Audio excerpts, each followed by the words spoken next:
And here we go. All right. Looks like we're live here on Facebook.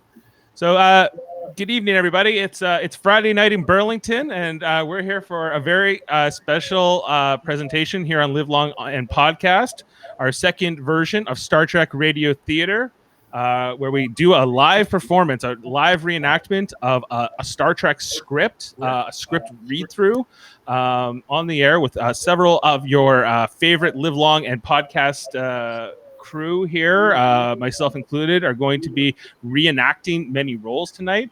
We're very excited about that, and we're very excited to have you along. And this is, all for fun. This is all just to, pay homage to the source material, to the creation of Star Trek: The Next Generation, and all these Star Trek scripts that we love so much. But we are having some fun. We got some great performances tonight, and every performer is able to take artistic liberties with their characters. They don't have to do them as the original actors did in the episode 30 years ago. They can be whatever version. They're like, this character is this person tonight. So that's and so you'll just get accustomed to that. We will introduce the characters as they come in. So our episode tonight is Star Trek's The Next Generation third season episode, Ménage à Troi, which I believe was called Peace of Mind, upright until the end, written by Fred Bronson and Susan Sackett. As mentioned, from May of 1990, it was near the end of the third season. It is quite the story, and we're excited to take you through it. And I'll kind of take you through all the performers at the end. You'll see it on screen because in mere moments you'll see us all on screen. So the four main performers tonight are myself, my wife Jane, Ashley Millard, and my brother Jeff, all playing various characters. And I will also be serving as the role of the narrator. So the narrator will be the closest to my natural voice, while some of the other characters are closer to my voice, and others are much further. So with no further ado, I think we can bring in our graphic for tonight. And let's bring this full on. Okay. How does that look, everybody? Oh, I think I might have to just change that background. One moment. Does that look okay to everybody? It's a million years. Yes.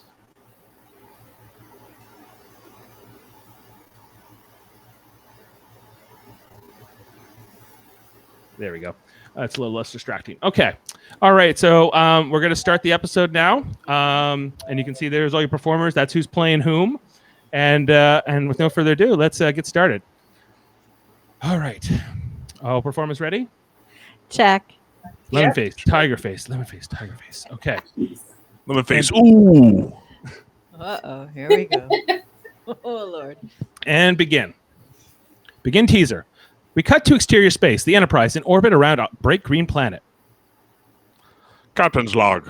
Stardate 43930.7. The Enterprise has been in attendance at the biennial trade agreement conference on Beta Z. We cut to 1040 interior. 1040 is a busy place. Conference delegates from different worlds are here, including 3 Ferengi, Tog, Farek, and Nibor. A musician entertains the gathering, playing a complex rhythm on a strange percussive instrument. Riker plays 3-dimensional chess with Nibor as Wesley looks on. Picard, Troi, and Data socialize with their guests as log is completed. For the first time, the Ferengi are present, and I have reluctantly consented to their boarding the Enterprise for the closing reception. We focus on Riker and Nibor. It is clear that they are in the near of their game, and the Ferengi is in trouble. Captured pieces litter the table at Riker's elbow. Nibor makes a move. He is confident. Riker smiles and moves his piece. Check and mate. Nibor falls back, flabbergasted in his chair. Wesley is enjoying the moment. Perfect. Queen's Gambit finished off with all the ran exchange. The Ferengi is still stunned by his defeat. That is unfair. I couldn't concentrate with all that noise.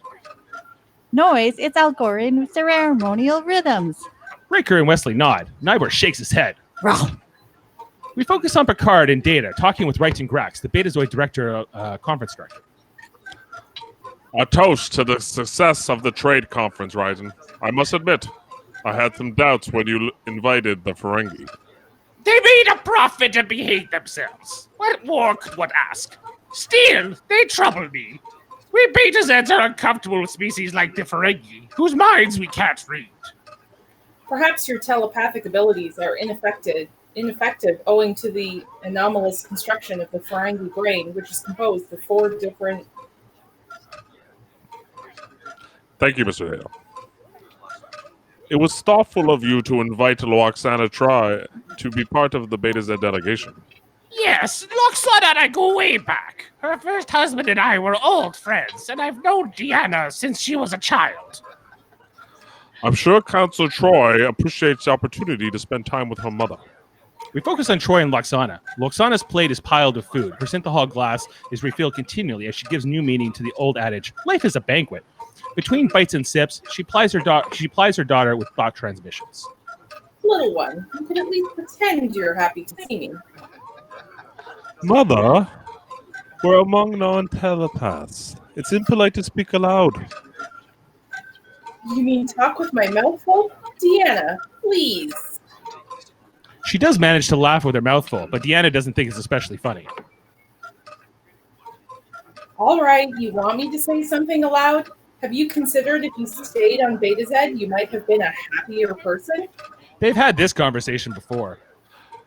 Let's not guess what might have been. I love my work aboard the Enterprise.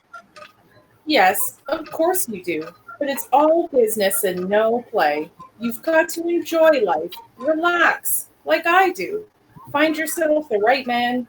Think of your future. Think of my future. Interrupted by Riker, his timing couldn't be better. Lwaxana! Deanna! Anything I can do for you? Troi gets up. Could I? Troi throws her mother a look. We focus on the bar. As the other 2 Ferengi watch Mrs. Troi, Daimon Tog, the captain, seems fascinated by this Betazoid female. Tog is tall for a Ferengi, although not by human standards. He's talking with his companion, the ship's doctor, Farek. In the background, Lwaxana laughs. Farek winces at the sound. She's as repulsive as the rest of them. Repulsive? I find her exotic. And what an advantage their telepathy would be in our negotiations. To read our competitors' minds. Yes, that would be valuable. Tog can't take his eyes off Lwaxana. Farek notices, give Tog a look. Be serious. But she'd never agree to use her. Powers to help us. I'm not so sure. In background, Riker and Troi move on. This is the moment Tog's been waiting for. He moves off quickly. We focus on Tog and Lwaxana as he seats himself at her table. Lwaxana Troi of Beta Z, I believe. I am Daimon Tog of the Ferengi vessel Reittan. May I join you? I was just going to see Captain Picard. Excuse me. She rises, maneuvering past Tog to where Picard is still conversing with Data and Reittan Grax. She interrupts. Oh, Jean-Luc! Jean-Luc! Come have a drink with me. Tell me what you've been up to. Perhaps later, Lwaxana. Mr. Data and I were just about to show Reittan Grax the new door mechanisms of the aft tober lifts, if you'll excuse us. And they go off, leaving Lwaxana standing alone in the middle of 10 forward. And oh god, here comes that nasty little Ferengi again. Oops, too late. Lwaxana Troi, I desire you. What? You see, your Beta Z skills would be very useful to me, and I find you very attractive.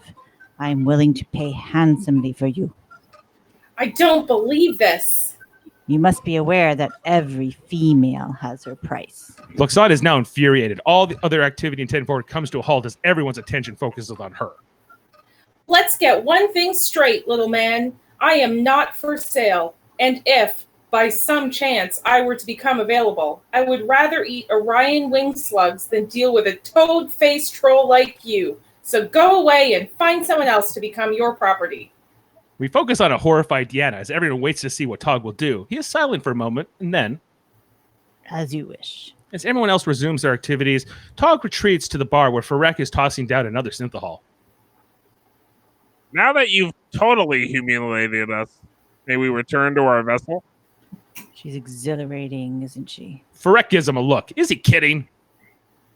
Now I want her more than ever. Lwaxana Troi, you will be mine. Fade out. End of teaser. Begin Act 1. We fade into the Enterprise corridor interior. On the way to her cabin, Troi encounters Worf. They walk together as Deanna continues to her quarters. Are we at war with the Ferengi yet? Daimon Tog has returned to his vessel, and the Ferengi have left orbit. My mother will be relieved. I hear she handled the situation quite skillfully. An admirable woman. I'll be sure to tell you her what you said so. Thank you. Worf leaves Deanna at her door, continues on his way. Before her door opens, she hears a voice in her head. Come in, little one. Troi reacts and enters. We cut to Troy's quarters interior. Lwaxana lies in a meditative state with unusual Beta Z candles burn at each side of her head. Beta Z is visible through the window. Mother, mother, please! Troi is silent for a beat. Then Lwaxana's eyes flutter, and she returns to her familiar feisty self. After that awful little Ferengi insulted me, I needed to center myself. Can you imagine that dreadful little creature talking to me like that? Doesn't he realize that I am a daughter of the 5th house of Beta Z, holder of the sacred chalice of Rix? The sacred chalice of Rix is an old clay pot with mold growing inside it. Perhaps one day when you're older and wiser, you'll understand. Come on, sit down. Talk to me. We spend so little time together. That's true. I'm sorry. And I didn't mean to be upset with you at the reception. Deanna, try to understand. You're all I have. My only concern is for your happiness. I am happy. Why can't you believe that? I wish I could, but how much happiness is there in always being there for someone else and never being there for yourself? Troi feels the anger heating up inside her. She fights to control it. I get a great deal of satisfaction out of my work. I'm sure you do. I'm sure it's very rewarding in its way. What about a family? This is my family. My friends are here on the Enterprise. All right. In case I have to spell it out for you, I'm talking about finding a husband, having a child. That's what made me happy, at least until now. Troi suppresses her growing anger, hoping to avoid a fight. Mother, look. Perhaps someday I will marry, but you've got to let me make my own choices. Live my own life, and not the life you would choose for me. You had your chance with that Commander Riker. Look how you ruined that. I did not ruin anything. We've become very good friends. Well, all the better. You certainly wouldn't want to marry an enemy. I can see we can't talk about this. Very well. Have it your way, little one. Little one? You called me that when I was 5. Now stop demeaning me and address me as an adult. Troi storms out. We cut to the Enterprise corridor interior. Troy's not even sure where she's going. She just had to get out of there. And as she walks, she hears, I'll be home on Beta Z if you need me, little Deanna. We cut to the Enterprise ready room interior. Picard and Riker have been listening to a briefing from Data, Geordi, and Wesley on equipment to be used in the next mission. Wesley is concluding his report. Adding preprocessors to the neutrino counters boosted efficiency by 11%. Of course, Commander LaForge and Geordi, or Commander Data, did most of the work. Not so fast, Wesley. Pre-processing the data with an optical chip was your idea. That is correct, sir. Although Commander LaForge and I designed the chip, Mr. Crusher derived the equation governing its operation. The point is, you completed the upgrade well ahead of schedule. Very impressive. Indeed, number 1. Fine work. We shall miss you, Mr. Crusher. Wesley can't help it. He knows what's coming, and the grin just grows until he's all smiles. As you've guessed, final entrance examination scores from the Starfleet Academy have arrived. Congratulations! As soon as you have completed the oral exam, you'll be formally admitted. We'll have you back at Beta Z in plenty of time to meet up with the Academy transport ships. Thank you, sir. That'll be all. They begin to exit. Number 1, a moment. Wesley and Geordi leave. Yes, Captain. You'll agree that this is fairly a routine mapping mission? Yes, sir. Counselor Troi has had the good sense to ask for shore leave. I can see I'm going to have to suggest it to you. Riker opens his mouth to protest, but then he begins to think it over. Maybe it wouldn't be so bad. At his slight smile, Picard remarks, Have a good time, number one. we cut to Beta exterior daytime. A 24th century city, technologically advanced yet so well blended with nature so that the effect is relaxing and pastoral. We're in a secluded spot in the greenbelt. Lush plants surround this open area, and the dirt path leads off to a dense foliage. Riker and Troi are looking for something in the greenery. Their mood is light as they enjoyed this brief shore leave. I think it's around here somewhere. Maybe it died. It has been a few years. Muktak lived for hundreds of years. Riker brushes aside some leaves to reveal an exotic-looking plant with blush foliage and 8 silver flowers. Here it is. Troi joins Riker as she gently shakes the blooms. Sounds of musical notes, an alien melody. It's lovely. I remember that sound and all the good times we had. I remember a certain junior officer meeting a very serious psychology student. The best part about being assigned to Beta Z. It's a rare moment of closeness for them, as it seems quite natural for Riker to put his arm around her and give her a warm kiss. But the moment is interrupted by the sound of a voice. Oh, this is the perfect spot. Put the food down here, Mr. Home. Startled, Troi pulls away from Riker. She gives him a look. It can't be her. Riker and Troi step out of the green to see Lwaxana supervising Mr. Hom as he empties the contents of a metal container onto a silvery blanket. Lwaxana looks up, sees Riker and her daughter. Isn't it a beautiful day for a picnic? They'll join us in a minute. No, no, no, no. Here, put the food over there.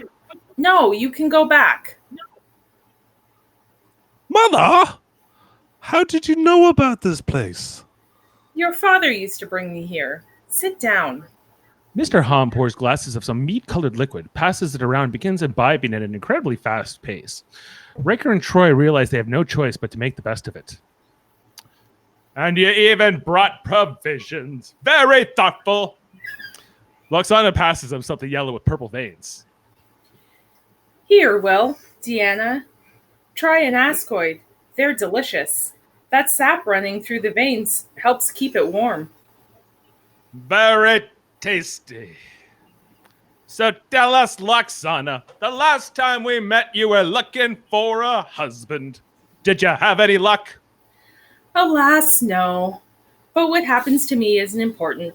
I'm much more concerned about other people getting on with their lives. Mother! Mr. Home, I noticed some yudaberries along the path. Pick some. He nods, goes off down the path with the container. Well, Mr. Home and I could go back home if you two would like to be alone. It's such a romantic setting. Mother, stop it! Darling, you have been so excitable lately. Have you ever thought of a leave of absence? I could talk to Jean-Luc. Try the Osgood. Very different.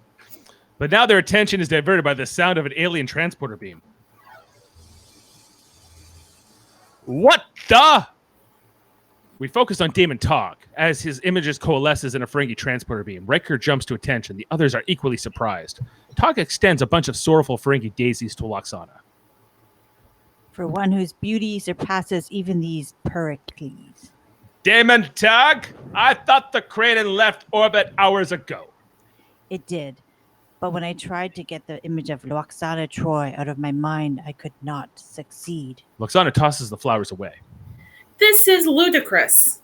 You mean you came all the way back to Beta Z for me? Why continue to search for perfection when you have found it?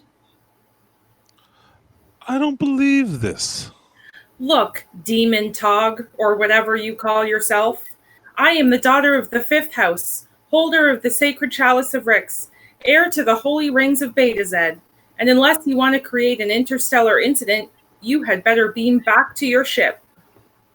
Returning to my ship is exactly what I had in mind. Creighton, transport 4 immediately. No, Tog! Riker goes for a Caesar, realizes he hasn't brought it to this usual peaceful place. He moves towards the Ferengi when the four disappear in the Ferengi transporter beam, leaving only an empty clearing. We focus on the path as Mr. Hom returns, his container full of green berries. His lips are stained dark green. He looks around at the empty clearing. Where is everyone? Oh, probably up playing a game, he thinks to himself. So he pops another Uda berry into his mouth while he waits for them to return. Fade out. End of Act 1. Begin Act 2. We fade into exterior space, Ferengi vessel Reittan, traveling at warp speed. We cut to the Ferengi holding cell. Typical of a Ferengi ship, an ill-designed and unattractive room, the furnishings are sparse. One end of the room opens into an area where a comm panel is stashed and staffed by Nibor. A three-dimensional chessboard is on the console. Separating this holding tank from Nibor is a lighted arc, suggesting a force field. Riker, Troi, and Lwaxana are unconscious. Riker is the first to come to, immediately going to Deanna and her mother. Lwaxana! Oh, Deanna! He rouses them to consciousness. Where are we? From the smell of things, I'd say we're aboard a Ferengi vessel. The Ferengi can't do that. You're Starfleet officers. Tog must have missed that chapter in the Ferengi Book of Etiquette. Riker tries his communicator. Nothing happens. He just tries again. Enterprise! Must be too far out of range. He moves to the arch, tests it, and gets repelled by the force field. Nibor touches a lighted area on his comm panel. Daimon, they have regained consciousness. Very good. Riker turns to Lwaxana in time to see both of the women disappear in a Ferengi transporter effect. Oddly, their clothing has not traveled with them. Riker picks up Troi's clothing. We cut to the Ferengi laboratory. Another example of tasteful Ferengi interior decorating, not a pleasant setting. Various pieces of strange and dangerous-looking equipment are everywhere. Compounds have spilled over and crusted on table surfaces. Troi and Lwaxana materialize here completely naked. Lwaxana reacts to this. I should have known. Even their transporters can't be trusted. Dr. Farek enters from the side of the room. Why have you removed your clothing?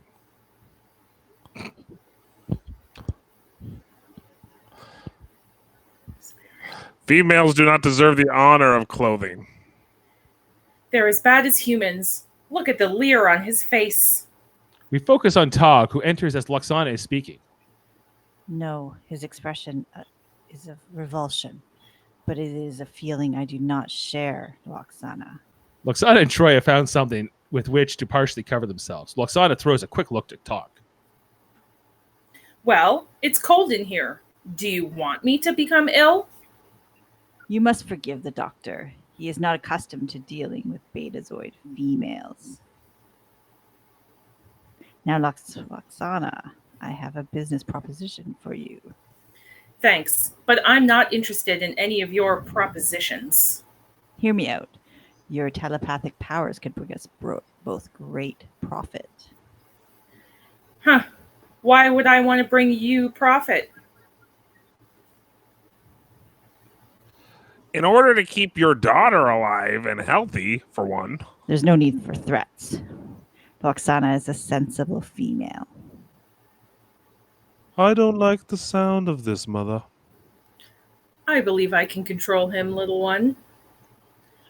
I'm sure we can talk about this. Just the two of us.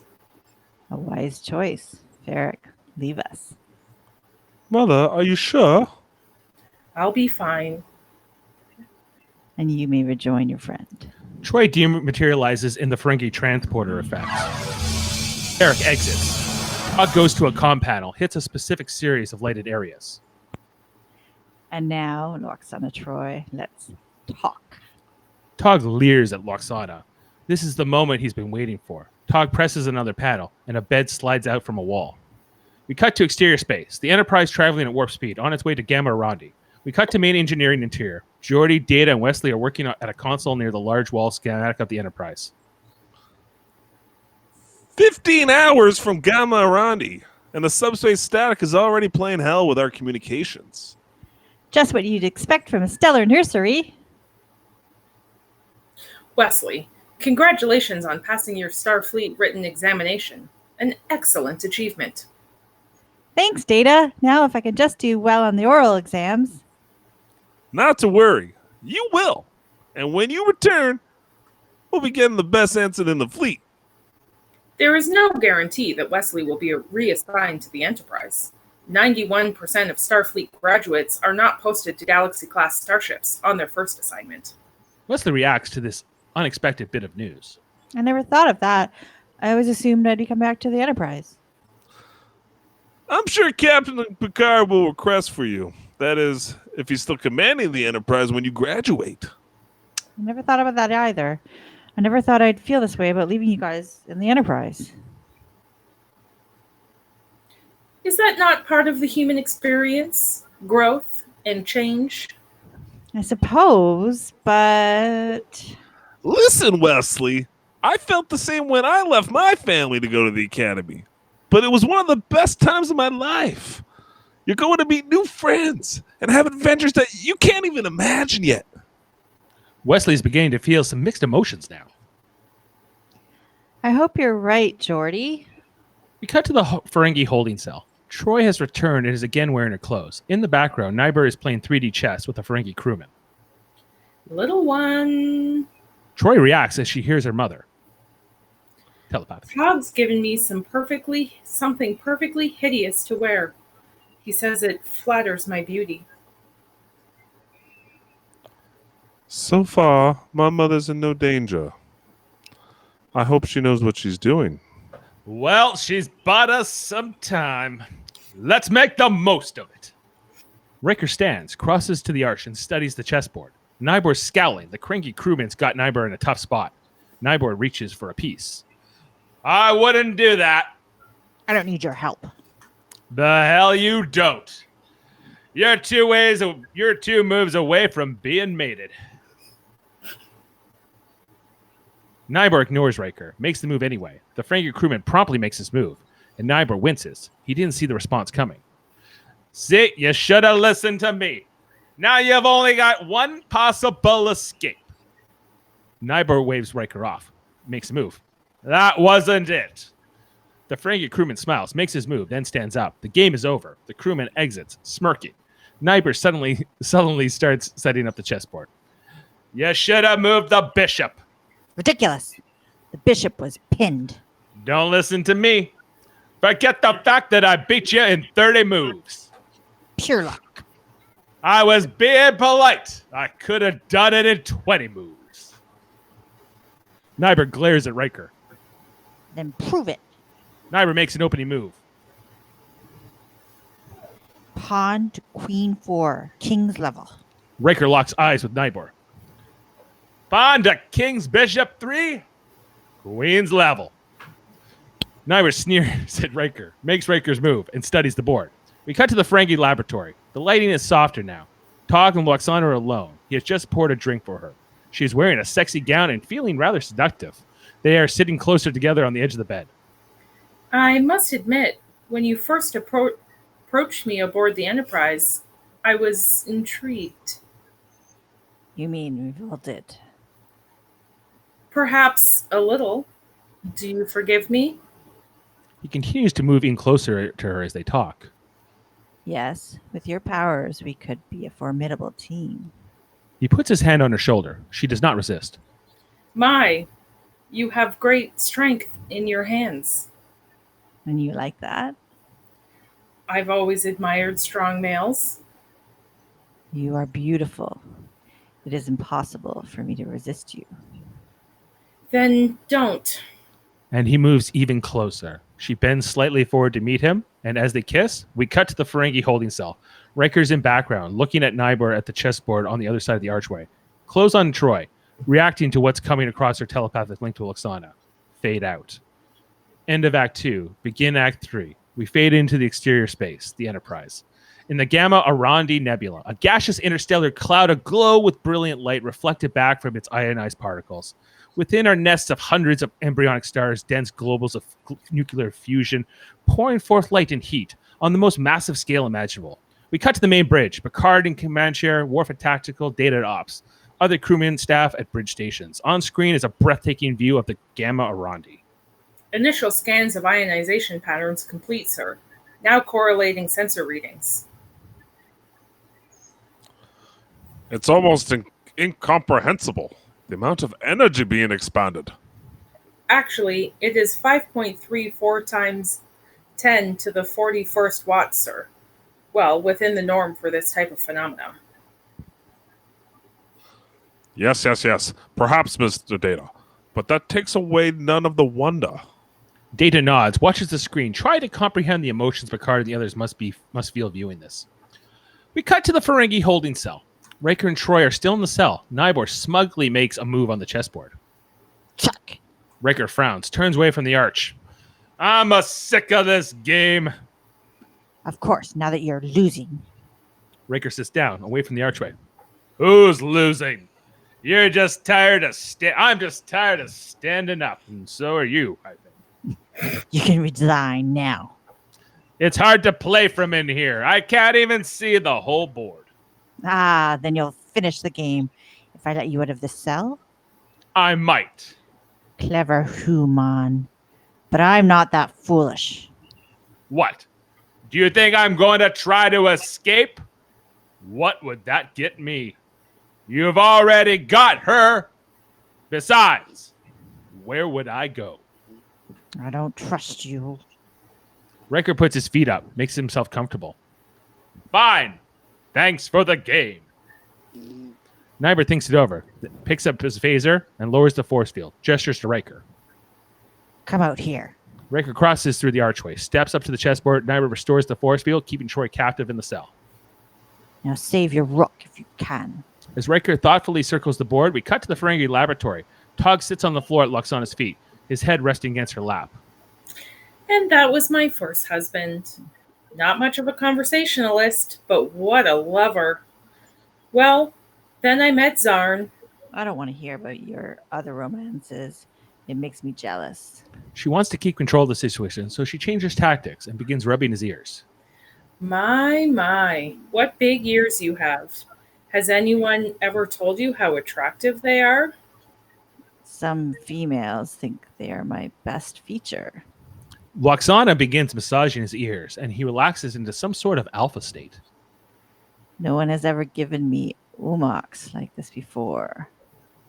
Umox? There's no translation, but the ear is one of her most erogenous zones. Lwaxana is disgusted by the revelation but hides it. He relaxes into the alpha state even more, turning in a worshipful gaze towards her. We cut to the Ferengi holding cell. We focus on Nibor, unconscious on the floor, widened to reveal Riker standing above Nibor, rubbing his sore knuckles. Those Ferengi have iron jaws. Riker works the console. We focus on the archway. As the force field shimmers and disappears, Troi crosses to Riker's side. Little one.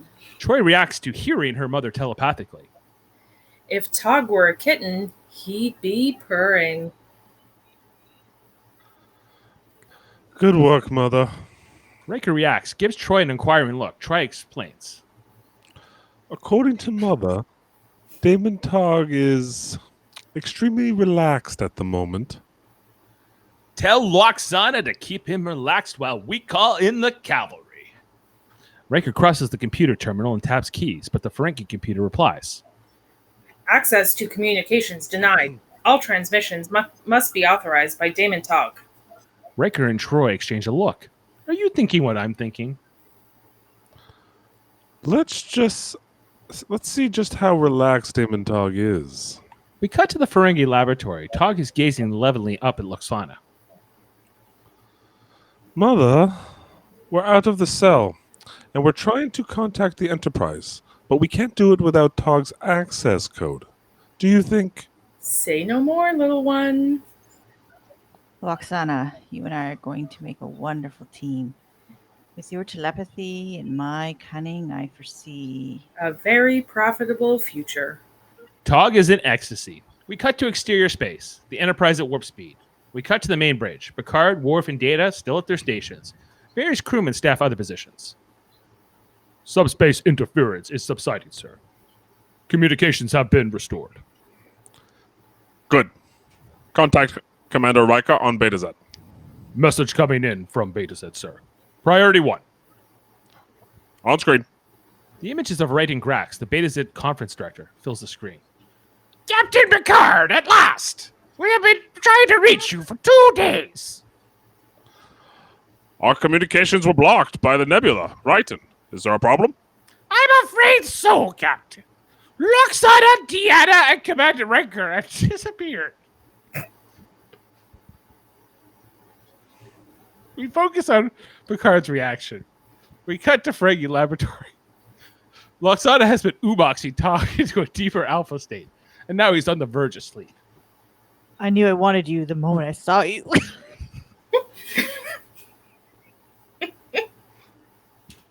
You have fulfilled my expectations. How sweet. Farek. Thought it was a bad idea, but I knew better. How clever. I knew best. I always know best.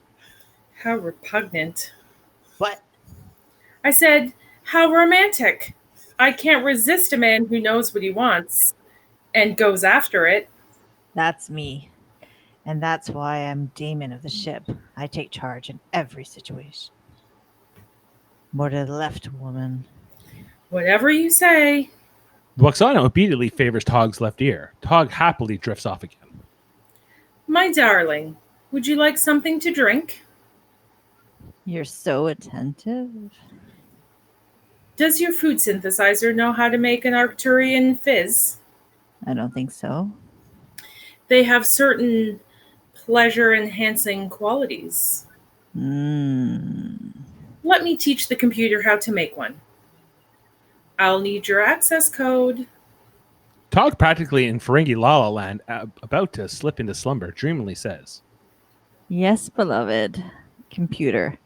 Access code Kai Yori Da Ti Wa. Tog, be silent! Lwaxana, startled, turns to see an angry Farek standing in the doorway. I knew you were not to be trusted. Talk to Farek. I was going to make Daimon Tog a drink. Save your lies for this fool! Farek indicates Tog, who's slowly regaining alertness. Daimon Tog? He's misunderstood. Don't listen to him. No! You've misunderstood. You've been tricked by a sly female who finds you repulsive. She was only trying to serve. You almost gave her complete access to the ship's computer. A security breach severe enough to cost you your command. Tog falls silent, realizing Farek's got him by the short hairs. It's time you took my advice. Let me study her. Study her? Your mind probes could kill her. You brought her aboard for her telepathic powers. If I can determine what neural configuration gives her those powers, we may be able to duplicate them. We could still profit from this. I don't know. A true Daimon would not be blinded by lust. Give her to me, or I will be forced to report your transgression. Tog is devastated. His darling may have betrayed him, and now he's locked in a power struggle with his first officer. Rather weakly, he agrees. Very well. Take her. We focus on Lwaxana's reaction. Fade out. End of Act 3. Begin Act 4.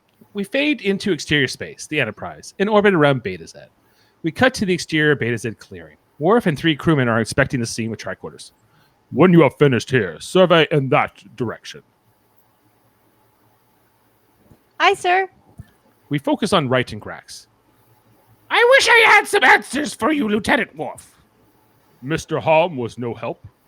None. He last saw them as he was leaving this clearing. When he returned, all 3 of them were gone.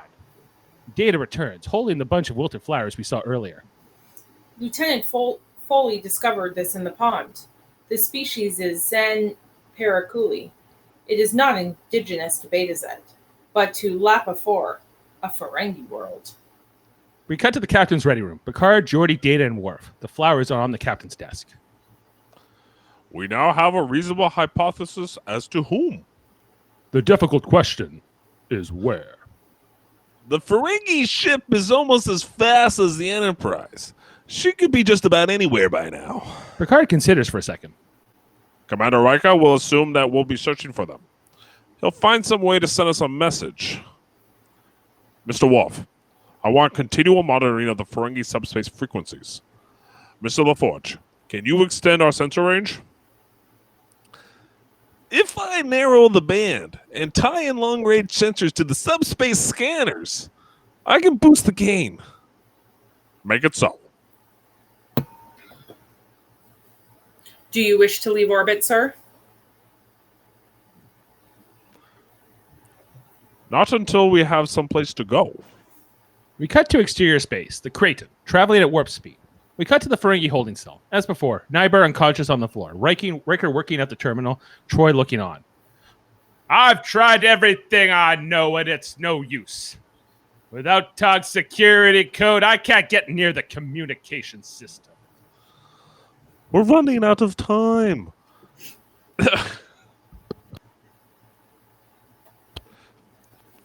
Farek's about to begin neural scan on my mother. Maybe I'm going about this in the wrong way. If I pick a minor subsystem, something non-essential. Riker works the console, brings up a system control schematic. Like this. The warp field phase adjustment. All this does is suppress the subspace interferences generated by the warp engines. Meaning what? Meaning, if I set up a simple oscillation, I can send out a signal. The trick is to create a message that the Enterprise will understand, but the Ferengi will think is just normal subspace static. Riker punches in a set of complex computer instructions. Troi flinches at the sudden pain. Riker notices. What's wrong?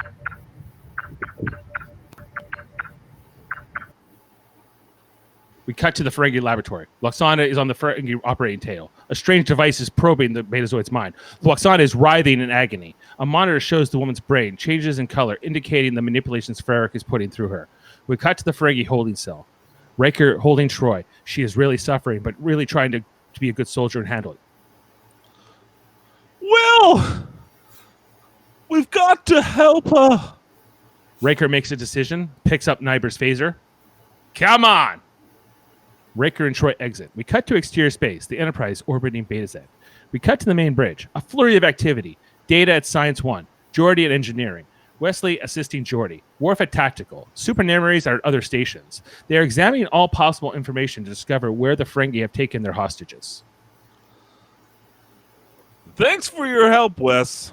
But you'd better be getting aboard the Bradbury. They were ready to break orbit an hour ago.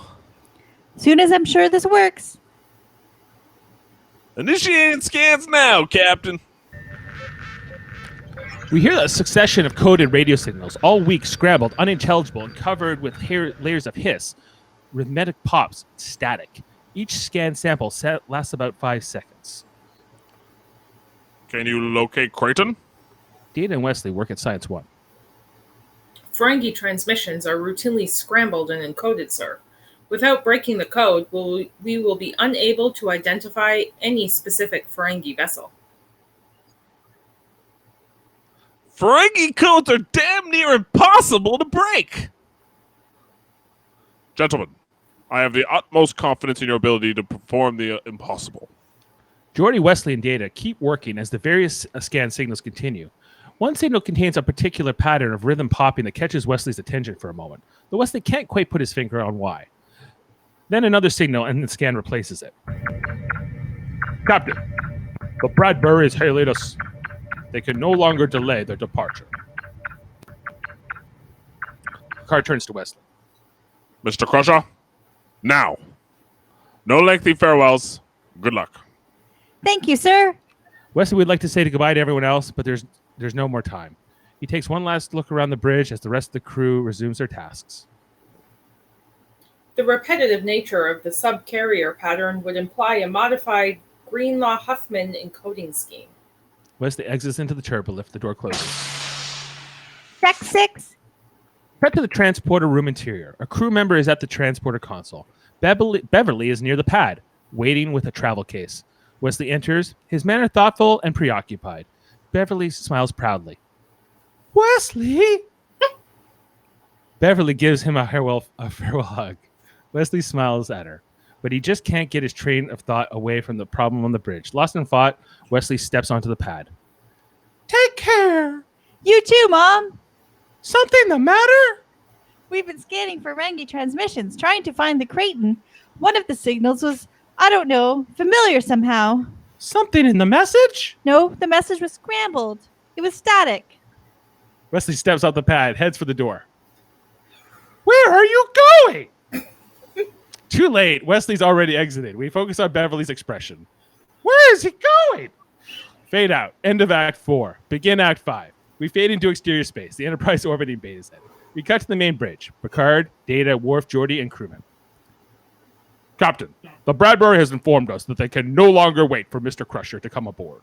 Picard is surprised, but before he can respond, Wesley enters from the turbolift. Everyone reacts. Captain, I think there's a problem to the subspace interference I heard on one of the Ferengi messages. Wesley? Unless you leave immediately, you'll miss... Wesley nods. He knows what he's doing and continues. The interference itself could be a message. If I could only just hear a replay of the subspace scans. Picard studies Wesley, nods. Signal the Bradbury they may depart. Play back the Ferengi transmissions. We hear the various coded radio signals as before. Wesley listens intently until he hears the signal with the pattern interference popping that caught his attention before. Wait, repeat that one. Put it on continuous replay. Data works the console. Data does so. The signal keeps playing. Hear that popping sound, Data? Can you filter out everything but that sound? Data works the console. We now hear only the rhythmic popping. Now that it's isolated, it's easier to identify. That's Cochrane distortion, a fluctuation in the phase of the subspace field. All warp engines generate that kind of interference. But listen to the pattern. It's the Algorian ceremonial rhythm the musician was playing at the reception. Mr. Crusher is correct, sir. There is a temporal correlation. Then it is a signal from Commander Riker. Ingenious. He selected a signal we'd recognize, but one the Ferengi would dismiss as static. Wesley moves to the con, relieves the crewman there. Worf's been working the tactical console under this now and reports. Signal source located, Captain. Plot an intercept course. Wesley's already punching it in at the helm. Course plotted and laid in, sir. Well done, Mr. Crusher. Warp 8. Aye, sir.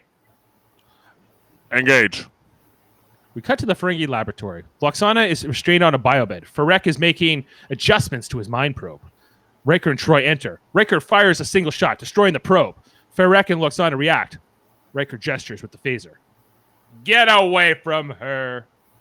Farek moves quickly to obey. Troi crosses to her mother and unfastens the restraints. The stress of her ordeal shows on her face as Lwaxana sits up.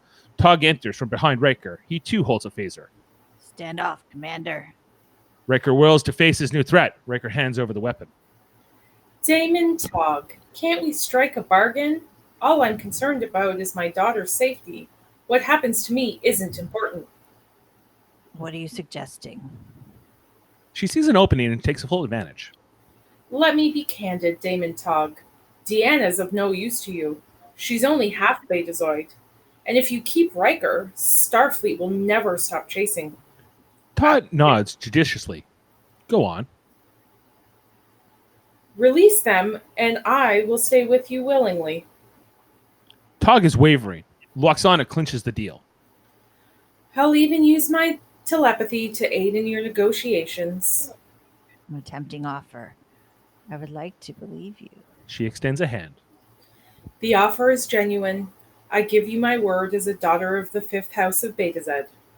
Lwaxana, don't! I've made up my mind. I can't let you do this. William, I am a grown woman. I can make my own decisions. Mother, we can't just leave you here. Lwaxana turns to Troi, silences her with a look and a thought. Yes, you can. And before he changes his mind. Please, little one, do this for me. Just this once.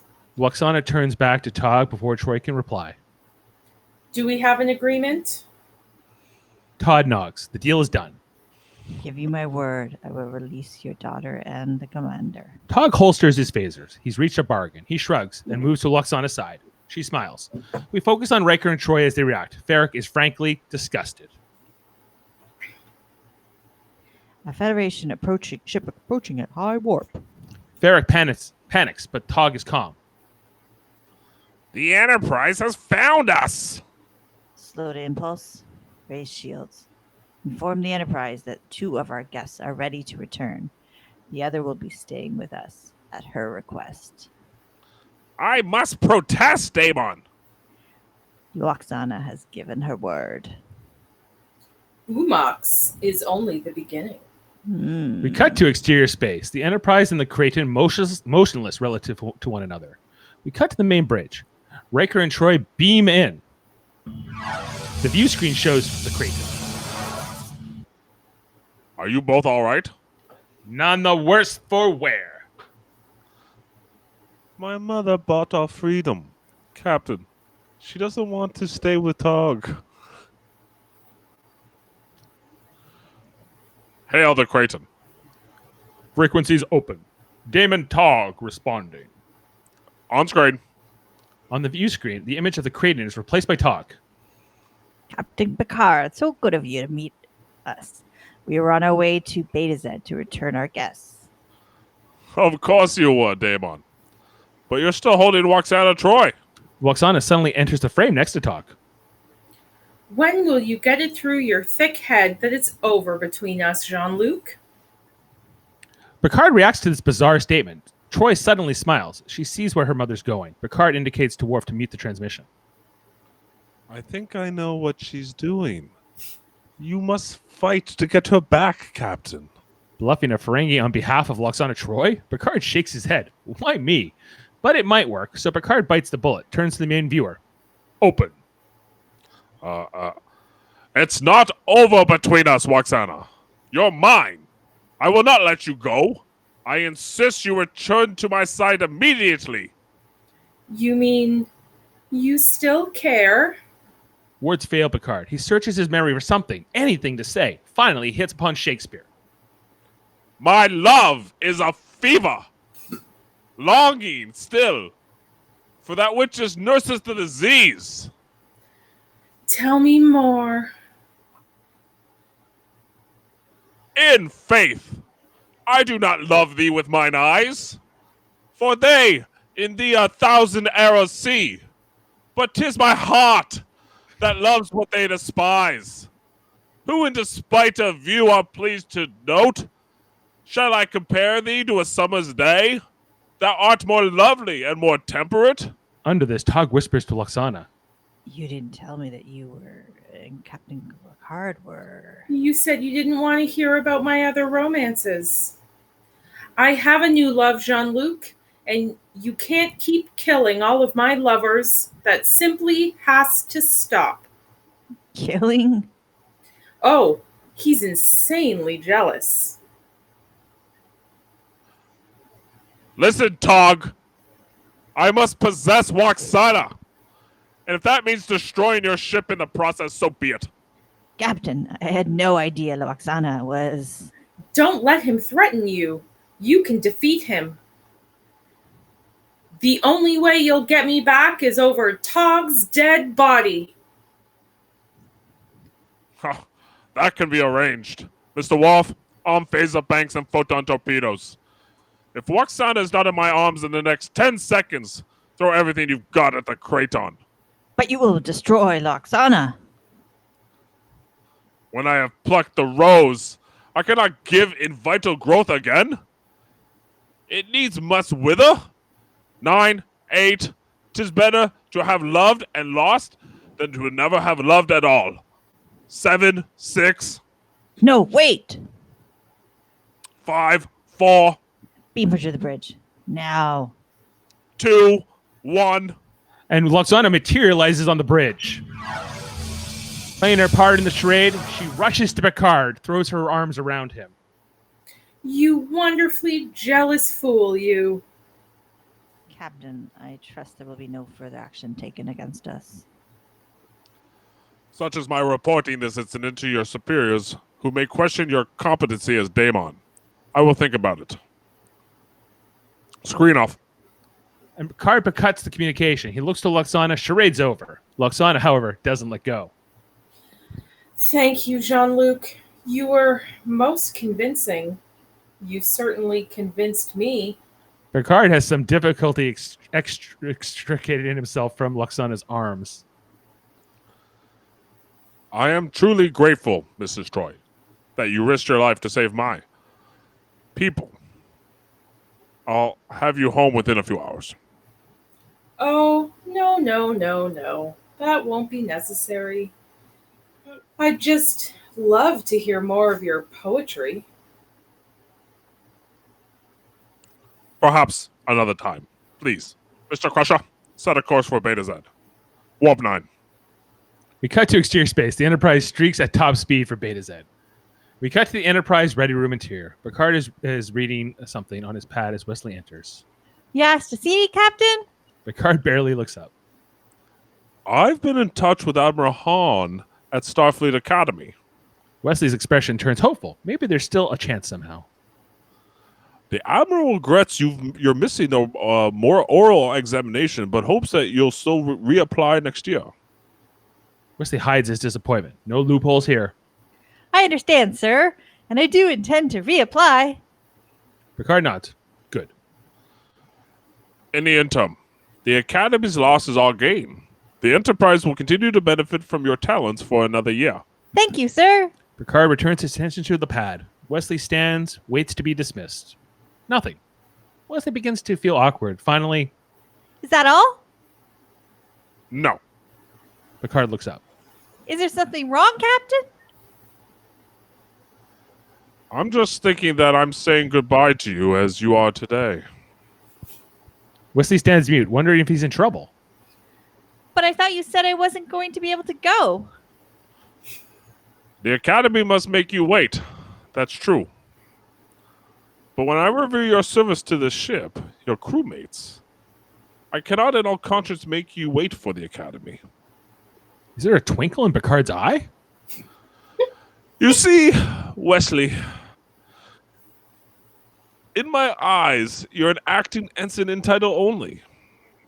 I hereby grant you field promotion to full ensign, with all the commensurate responsibilities and privileges of that rank.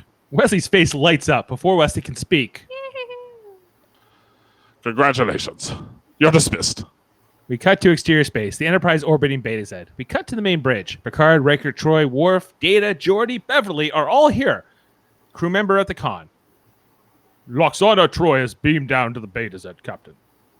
Wesley enters. Now in a crimson Starfleet uniform of an ensign, he takes to his station. Notify Starfleet we are en route to the Xanthras system for our rendezvous with the Zapata. Aye, sir. Ensign Crusher, take us out of orbit and set course for Xandros 3, warp factor 6. Aye, sir. Engage. Course is set. Beverly looks proudly over at Wesley, who takes a moment to relish his new status. Yes, this is going to be all right. Yes, all right. Fade out. End of Act 5. The end. And scene. That was awesome. Thanks, Kevin. Okay. All right. So, that concludes our reading of this script. I want to thank everybody, and I want to introduce you to all of our performers here. I think you've had your graphic up in here. So first, Jane, we'll bring you in first. Let's go to, there you are. Hi. Hey, Jane. Jane was playing the part. Who are you playing, Jane? You were playing Daimon Tog. Daimon Tog. Wesley and Crusher. Wesley, and Nibor. Nibor. Okay. Bringing in next, we got Ashley Millard, who was playing the role of Lwaxana Troi and Lieutenant Commander Data and all the computer voices as well. Great job, both of you. And hey, and also finally. Oh, let's we'll take that down and we'll bring in Jeff. Jeff was also one of our performers playing the role of Captain Jean-Luc Picard and Deanna Troi and Farek the Ferengi and Geordi LaForge and myself. It was an honor to do it. Yes, I was playing. Who was I playing? I was playing Commander Riker and Lieutenant Worf and Reittan Grax, a Beta Z, who might have been a Goblin, and who else do we have? And Beverly Crusher. I also had and the narrator. I was also Elmo. I think you have to show everyone how you performed the Goblin.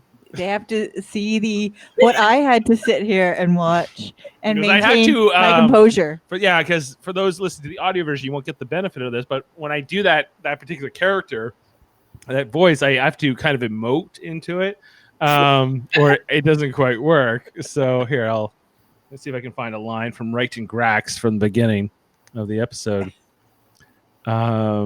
Jeff, can you just say a toast to the success of the trade conference? Is Picard? One sec. A toast to the success of the Reittan conference here on Beta Z. They made a profit and behaved themselves. What more could one ask? Still, they trouble me. We Beta Zeds are a comfortable species like the Ferengi, whose minds we can't read. I was losing it. Out of the corner of my eye, I kept on seeing these fingers moving. I kept making myself laugh doing Troi. I at one point I know I did Ringo Starr, and I was like, "Oh no, Kevin's right. I do Ringo Starr." Yeah, but your name was Ringo Starr on Xanax. Yeah, I don't know what you're talking about. I'm not on Xanax. What did you guys think of my Riker? Oh, I couldn't. Your Riker was ridiculous. I just kept laughing. Incredible. Lwaxana. I had to do scenes with you as Troi, and I could not stop giggling in my own mind. Between you doing Riker and me having to go to Ringo Starland, Yeah, I couldn't stop. yeah. I was just like, Troi always waits 2 beats before answering any question or sentence. Sometimes 5. Sometimes 5 beats. She's just like, when's the line coming in? I didn't do anything particularly special with my Worf, but just do it deep and slow. And Did you like my my Picard soliloquy? I loved it, Picard. It really, because I think the fact that you had the British voice throughout, like when you have to do that Shakespeare at the end, I think because we were playing with the idea of doing Picard as multiple different types of people, and Yeah, I was thinking about doing him as like Tony Soprano. yeah, Tony Soprano was an option, and I think you were talking about doing Yeah. what's the other? Yeah, you had. I think Southern Gentleman was one option you considered. Yeah, Southern Prospector. Yes. Right. So yeah, you never know. You never know who they're gonna get to play these parts here on Live Long and Podcast, or who will do it, because I have to make each voice distinct. The Riker. That's right. Yeah, that's the most key part. The Riker cross between John Wayne and Jimmy Stewart was great. It was it was John Wayne meets Robert, but it was Will Ferrell doing Robert Goulet. It was Jimmy Stewart. If John Wayne and Jimmy Stewart had a child and he grew up listening to both of those people speak, Riker. Yeah. Well, fair enough. But if I tried to do that, it wouldn't have sounded like that. Yeah. So Yeah. I was trying to make him like a Siggy Soggy Riker sometimes, where he's like. Oh, that was my favorite part, is where you had to sing as that character. Oh no. That was the best part. Oh, okay. Well, I'm glad. I hope everyone liked it. Thank you for our viewers out there. We appreciate listeners and everybody. We hope you enjoyed this. We'd love any feedback, commentary, whatever, suggestions on how to improve. Future episodes. Yeah, we tried out some. What episodes you want to hear us read? It doesn't have to be Next Generation exclusively. We have a few in our list that we're talking about doing next. So it's not.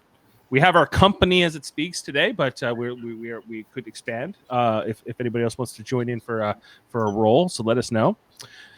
And so also here on Live Long and Podcast, we'll be back here tomorrow to finish up our Star Trek movie rewatch podcast, as we'll be here for Star Trek Beyond Darkness tomorrow. And as we finish that up, I think it's a pretty skeleton crew, because Jeff, you're not on that one, and Jane's away, and so I think it's just Ashley. Are you in this one tomorrow? Yeah, I can. Yeah, probably. I think I'll be able to do it.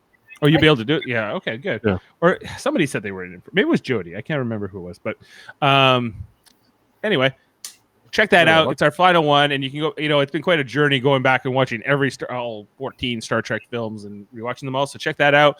We'll be back next Friday, likely with our next performance, although we don't know what that will be quite yet. Also, that just happened. And what else? On Tuesdays, we have Star Trek Deep Space Nine. On Thursdays, we do our original series rewatch podcast, so check those out. And also check out Super Mater Brothers podcasting and our other channel, Trivial Debates, because this Sunday, Trivial Debates, we'll have our monthly matchup where we have different arguments about movies, TV, and music, and there's points, and it's a lot of fun. So check that out. Chris Seymour hosting, my wife Jane, my brother Jeff, and Kevin Millard all competing. So it's going to be quite something. Anyway, thanks everybody, and thanks for listening. We'll see you next time. Bye.